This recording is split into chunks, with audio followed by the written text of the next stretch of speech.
আজকে আমি তোমাদের সঙ্গে একটা দারুণ স্বাদের গুড়ের মিষ্টির রেসিপি শেয়ার করব। তো চলো রেসিপি শুরু করা যাক। প্রথমে 1 কেজি দুধ গরম করে নিয়েছি। দুধ ফুটে গেলে দিয়ে দেবো ভিনিগার 1 চামচের মতো।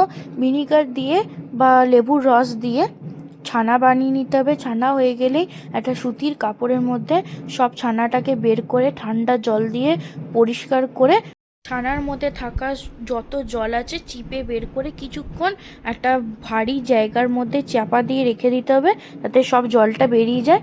একটা বড় প্লেটের মধ্যে ছানাটাকে নিয়ে ভালো করে হাতের সাহায্যে মেখে নিতে হবে, যাতে ছানাটা নরম হয়ে যায়। তো একটা পাত্রর মধ্যে গুড় দিয়ে গুড়টাকে গলিয়ে নিতে হবে লো টু মিডিয়াম ফ্লেমে, যাতে গুড়টা জ্বলে না যায়। গুড়টা গলে গেলেই দিয়ে দেবো ছানা মাখা। খুন্তির সাহায্যে খুব ভালো করে মিশিয়ে নেব গুড় আর ছানা। গুড় ছানা মিশে গেলে শুকনো শুকনো হয়ে এলে যখন গা মাখা মাখা হয়ে যাবে, তখন একটা পাত্রর মধ্যে নামিয়ে ঠান্ডা করতে দিয়ে সন্দেশ বানানোর পুরটা রেডি হয়ে গেছে।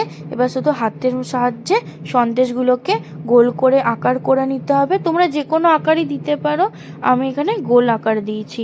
ওপর থেকে একটু কাজু আর কিশমিশ দিয়ে সাজিয়ে নেব, তাহলে আমাদের রেডি গুড়ের সন্দেশ। এইভাবেই সব সন্দেশগুলো তৈরি করে নিলেই হয়ে যাবে গুড়ের সন্দেশ। আজকের ভিডিওটা এতটাই।